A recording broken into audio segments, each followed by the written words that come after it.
Thomas Miller stood by the rain-streaked window of his small apartment in northern England, watching droplets race down the glass. At 32, he felt the weight of unemployment crushing his spirit like a heavy stone. 2 months had passed since the factory closed, and each day became a more challenging battle against growing financial desperation. The small industrial town seemed to echo his silent struggles. Brick buildings with faded paint surrounded him, memories of a thriving manufacturing community now reduced to whispers of economic decline. Thomas's hands, once strong and calloused from years of factory work, now felt soft and uncertain. In the kitchen, his 8-year-old daughter Emily sat quietly, her slender fingers moving carefully across a coloring book. Her second-hand school uniform was slightly worn, the edges fraying, a silent testament to their financial challenges. Thomas watched her, feeling a mixture of love and profound worry. "Dad," Emily said softly, looking up with bright blue eyes that reminded him of her late mother, "can we have spaghetti tonight?" Her innocent question struck Thomas like a painful reminder of their limited resources. Spaghetti had become a luxury, not a regular meal. He managed a weak smile, hoping she couldn't see the tension in his expression. "We'll see, sweetheart," he responded, his voice careful and controlled. The apartment was small but meticulously clean. Every piece of furniture told a story of careful management and resourcefulness. A worn sofa, inherited from his parents. A simple wooden table where Emily did her homework. Photographs of happier times, his wife Sarah before her sudden illness, family gatherings, moments of joy now felt distant and faded. Thomas's unemployment benefits were running out. The local job market seemed increasingly challenging, with fewer opportunities and more competition. Manufacturing jobs were disappearing, replaced by technology and automation. He had applied to dozens of positions, receiving nothing more than polite rejection emails. His savings were dwindling rapidly. Utility bills, rent, school expenses for Emily each month became a complex mathematical puzzle of survival. He had sold unnecessary items, cut every possible expense, and still, the financial pressure remained relentless. Emily seemed unaware of their challenging situation. She maintained her cheerful demeanor, bringing home school drawings, talking about her friends, and maintaining an infectious optimism that both impressed and worried Thomas. He wanted to protect her from understanding their financial struggles, to maintain her childhood innocence. The town itself reflected their economic challenges. Empty storefronts, closed factories, and for sale signs dotted the landscape. Many of Thomas's former colleagues had already moved away, seeking opportunities in larger cities. But Thomas was reluctant to uproot Emily from her school and current environment. At night, after putting Emily to bed, Thomas would sit quietly, reviewing job listings, calculating expenses, and fighting against growing despair. He refused to let his daughter see his moments of vulnerability. During the day, he maintained a strong, positive facade. His current routine involved morning job searches, occasional temporary work, and managing their tight budget. Every penny was accounted for, every expense carefully considered. Emily's needs always came first: her education, her comfort, her future. The local community center had become his lifeline of hope. Free job training programs, networking opportunities, and supportive volunteers provided small but meaningful support. Thomas was determined to transform their situation, to create a better future for Emily. As evening approached, Thomas prepared a simple dinner. Rice with vegetables, carefully portioned to ensure they had enough for the next day. Emily helped set the table, her small hands moving with practiced efficiency. They had developed a rhythm, a silent understanding of their shared challenge. "Dad," Emily suddenly asked, looking up from her plate, "will things get better?" Her question hung in the air, loaded with innocent hope and trust. Thomas looked at her, seeing not their current struggles, but potential and possibility. "Yes, sweetheart," he said firmly. "Things will get better. We just need to stay strong and keep trying." In that moment, surrounded by their modest apartment, facing uncertain economic challenges, Thomas Miller represented countless families fighting daily battles of survival, hope, and resilience. The night settled around them, quiet and contemplative, holding both challenges and unspoken promises of a potentially brighter tomorrow. The community center stood like a beacon of hope amid the gray industrial landscape. Thomas pushed open the heavy wooden door, his worn resume clutched tightly in his hand. The smell of fresh coffee and printed papers filled the small reception area. Margaret Williams, the volunteer coordinator, looked up with eyes that seemed to hold years of understanding. Her silver-streaked hair and kind smile suggested she had witnessed countless stories of struggle and survival. Thomas felt both nervous and slightly embarrassed, another job seeker hoping for a lifeline. "I heard about the factory closure," Margaret said softly, her voice warm and compassionate. "These are tough times for many in our community." Thomas nodded, his pride battling with his desperation. He was a proud man, and used to asking for help. But Emily's face flashed in his mind, her need for new shoes, her hopes for a stable future, and he swallowed his pride. Margaret listened carefully as Thomas explained his background. 15 years of factory experience, skilled in machinery, reliable, hardworking. But the manufacturing sector had changed, and Thomas found himself suddenly obsolete. His skills seemed to belong to a different era. "We might have some opportunities," Margaret said, shuffling through some papers on her desk. The community center wasn't just a place of support, it was a network of hope for people like Thomas. A part-time cleaning job at the center itself. Some basic computer training programs. Connections with local businesses looking for reliable workers. Small opportunities, but opportunities nonetheless. Thomas felt something he hadn't felt in months, a spark of hope. Robert Jenkins, Thomas's former colleague from the factory, happened to be volunteering that day. When he heard Thomas's situation, he immediately offered support. "I know a warehouse looking for supervisors," Robert said. "Your experience might be exactly what they need." The day transformed from another potential disappointment into a moment of unexpected possibility. Thomas left the community center with several job applications, contact information, and Margaret's encouraging words ringing in his ears. At home, Emily noticed the change immediately. Her father's shoulders were straighter, his smile more genuine. "Guess what?" Thomas said, sitting down beside her. "We might have some good news coming." The community center represented more than just job opportunities. It was a place of human connection, of people supporting each other during difficult times. Margaret had seen countless stories like Thomas's, good people caught in economic shifts, struggling to maintain dignity and hope. For Margaret, helping people like Thomas wasn't just a job. It was a calling. She understood that behind every resume was a human story, behind every job seeker was a family hoping for stability. Thomas began attending the center's job training programs. Computer skills that seemed intimidating at first gradually became manageable. He learned spreadsheet management, basic digital communication, modern workplace skills that had evolved during his years in the factory. Emily watched her father's transformation with quiet admiration.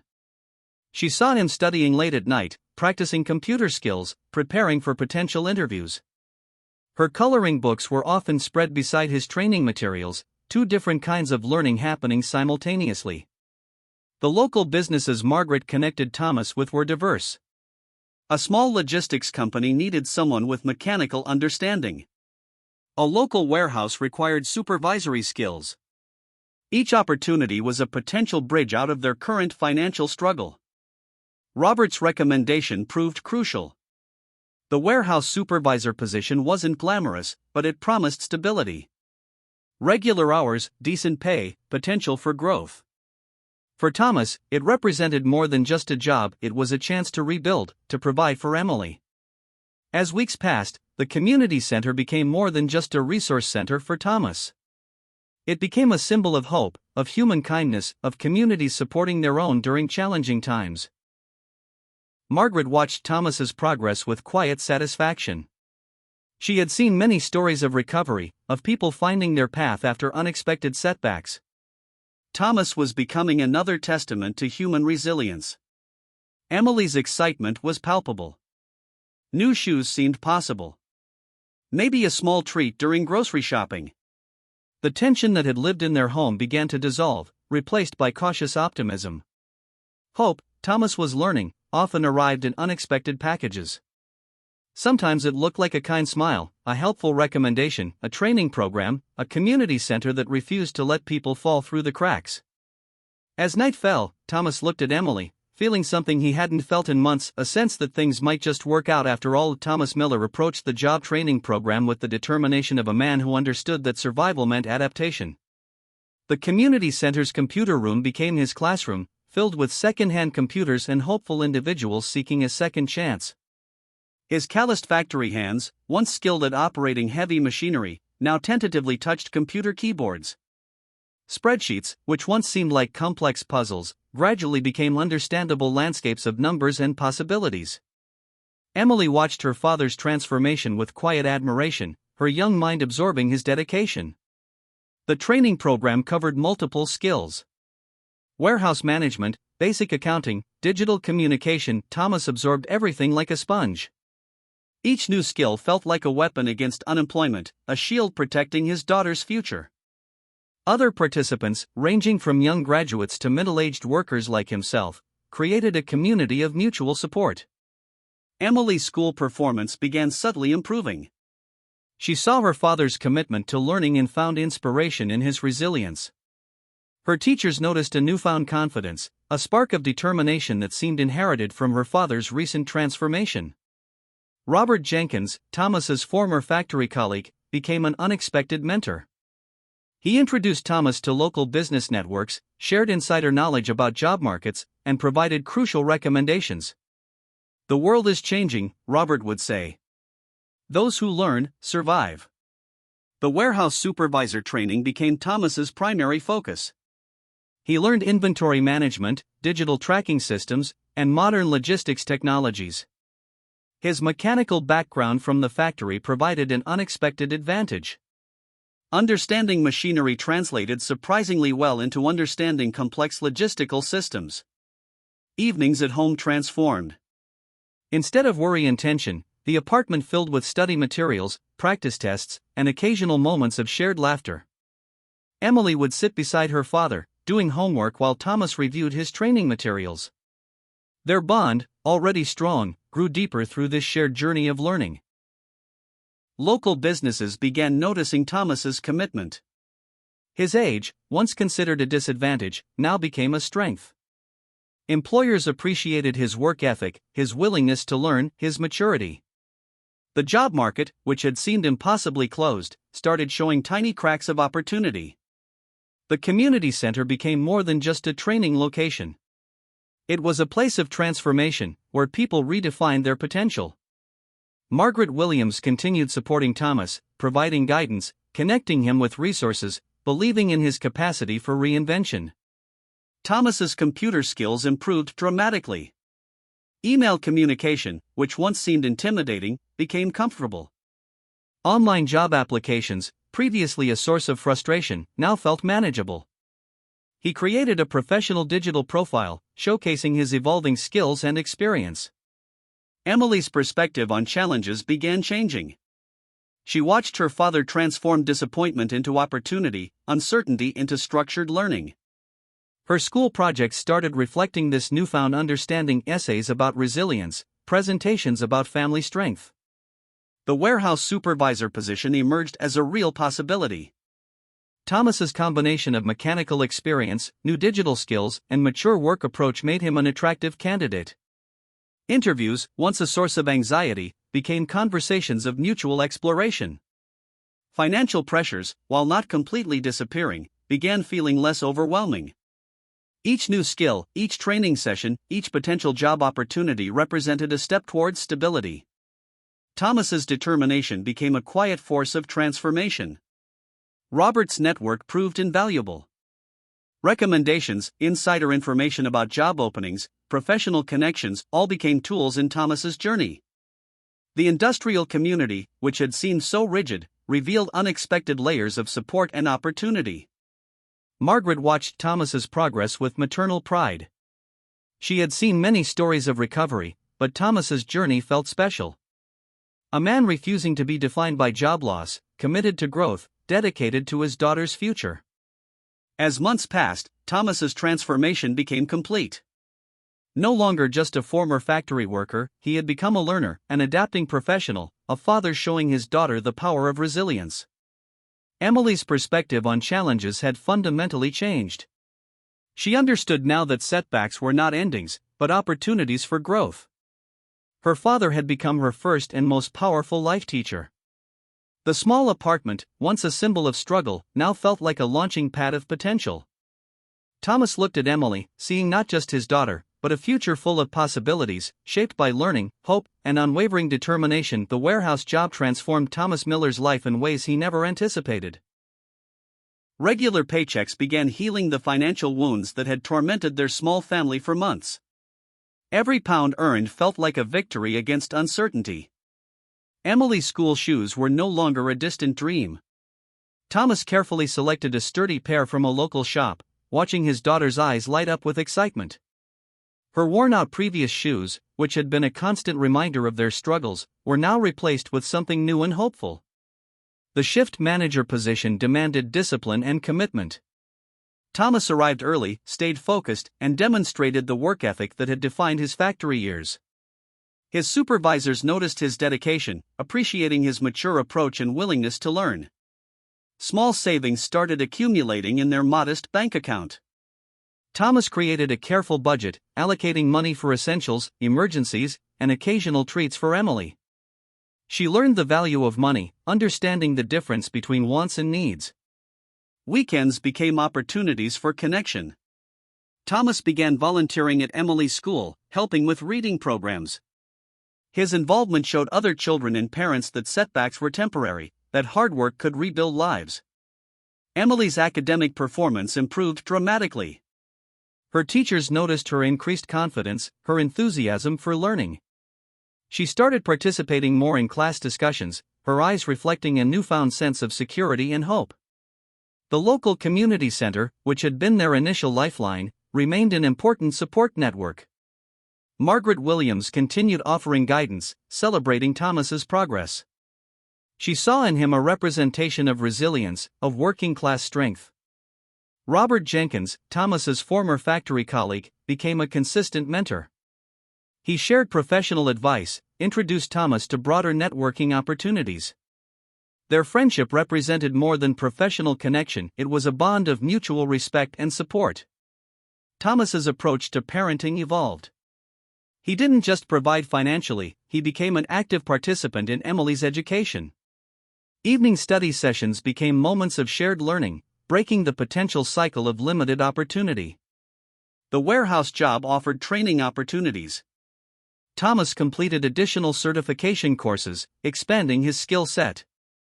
Digital literacy, management techniques, logistics understanding each new skill increased his professional value. Emily watched her father's transformation with quiet admiration. She understood that education and hard work could change life's trajectory. Her school projects began reflecting themes of resilience, family support, and personal growth. Financial stability allowed small luxuries. Occasional family meals out, a modest summer vacation, books for Emily, these experiences were more than treats. They represented hope, the breaking of a potential generational cycle of economic struggle. Thomas's relationship with Emily deepened. He became not just a provider, but a role model of perseverance. Their conversations expanded beyond daily necessities, exploring dreams, possibilities, potential futures. The local community noticed Thomas's transformation. Other struggling workers found inspiration in his journey. He became an informal mentor, sharing his experiences, offering hope to those facing similar challenges. Margaret from the community center often shared Thomas's story as an example of personal resilience. His journey represented the power of community support, continuous learning, and unwavering determination. Emily's perspective on challenges fundamentally changed. She learned that setbacks were not permanent conditions, but temporary circumstances that could be overcome with effort, learning, and support. The small apartment, once a symbol of struggle, now felt like a home of possibility. Walls decorated with Emily's artwork, shelves holding books acquired through careful saving, photographs capturing moments of growing hope. Thomas's transformation went beyond employment. He had rebuilt not just a career, but a sense of personal dignity. Each challenge overcome became a lesson for Emily, a story of human potential. Weekends became opportunities for shared experiences. Museum visits, local park outings, simple family moments that were previously unimaginable. These experiences were more than recreational, they were investments in emotional connection. As months passed, Thomas and Emily's relationship became a testament to the power of resilience. They had not just survived economic challenges, they had transformed them into opportunities for growth, learning, and hope. The cycle of limited opportunity was being rewritten, one careful step at a time. Thomas looked at Emily, seeing not just his daughter, but a future full of unbounded potential, shaped by love, learning, and unwavering hope. 1 year had passed since Thomas Miller's life began its remarkable transformation. The shift manager position at the warehouse had become more than just a job, it was a testament to his resilience and determination. Emily stood proudly on the school stage, her hands gripping a certificate for winning the annual writing competition. Her story, titled My Dad's Journey, captured the essence of their family's struggle and triumph. Parents and teachers listened, captivated by her honest and powerful narrative. Thomas watched from the audience, tears welling in his eyes. His daughter had transformed their personal challenge into a story of hope. Every word she spoke represented their shared journey of survival, learning, and renewal. The small apartment that once felt like a prison of financial struggle now seemed like a home of possibilities. Walls decorated with Emily's artwork, shelves filled with books they had carefully collected, photographs capturing moments of growth and connection. Margaret Williams from the community center sat in the audience, her eyes filled with pride. She had witnessed countless stories of struggle, but Thomas and Emily's journey felt particularly special. They represented the true meaning of resilience. Emily's writing celebrated her father's transformation. She wrote about watching him learn computer skills, seeing him study late into the night, observing his determination to create a better future. Her words painted a beautiful picture of a father's love and commitment. The warehouse promotion had brought more than financial stability. Thomas had become a respected team leader, known for his fair management and commitment to supporting younger workers. His journey inspired others facing similar challenges. Robert Jenkins, Thomas's mentor and former factory colleague, sat beside Margaret. They exchanged knowing glances, understanding the profound impact of Thomas's transformation. Sometimes, hope arrives in unexpected packages. Emily's writing detailed their struggles, the months of uncertainty, the challenge of buying school shoes, the tension of financial instability. But more importantly, she celebrated their triumph. Her story was a beacon of hope for other families facing similar challenges. The school principal approached Thomas after the ceremony. "Your daughter's story is remarkable," he said. "She understands the true meaning of resilience." Thomas felt a surge of pride, realizing that their struggles had taught Emily valuable life lessons. Their financial situation had dramatically improved. Careful saving, continuous learning, and Thomas's commitment had created a stable foundation. Emily could now focus on her education without the constant worry of economic uncertainty. The community center continued to play a crucial role in their lives. Thomas now volunteered, sharing his experiences with other workers seeking to rebuild their careers. Margaret watched proudly as he became a beacon of hope for others. Emily's writing competition win was more than just an academic achievement. It represented their family's journey of transformation. Her words captured the essence of their struggle, their love, their unwavering hope. Thomas hugged Emily tightly after the ceremony. "We did it together," he whispered. "Never let anyone tell you life's challenges are impossible to overcome." His words were a powerful message of love and resilience. The local newspaper featured Emily's story, highlighting their family's journey. Other families found inspiration in their transformation, understanding that economic challenges could be overcome with determination and support. Margaret's support had been instrumental. She had provided more than just job resources, she had offered hope, guidance, and belief in their potential. Thomas often acknowledged her role in their transformation. Emily's perspective on challenges had fundamentally changed. She understood that setbacks were not permanent conditions, but opportunities for growth and learning. Her writing reflected a maturity beyond her years. The warehouse job had become more than just employment for Thomas. It was a platform for personal growth, for demonstrating that age and previous challenges did not define a person's potential. As evening approached, Thomas and Emily sat together, reflecting on their journey. Their small apartment felt warm, filled with love, hope, and the promise of future possibilities. Their story was a testament to the power of resilience, love, and unwavering hope. They had not just survived economic challenges, they had transformed them into a beautiful narrative of human potential. Thomas looked at Emily, seeing not just his daughter, but a future full of unbounded potential, shaped by love, learning, and the unbreakable spirit of hope.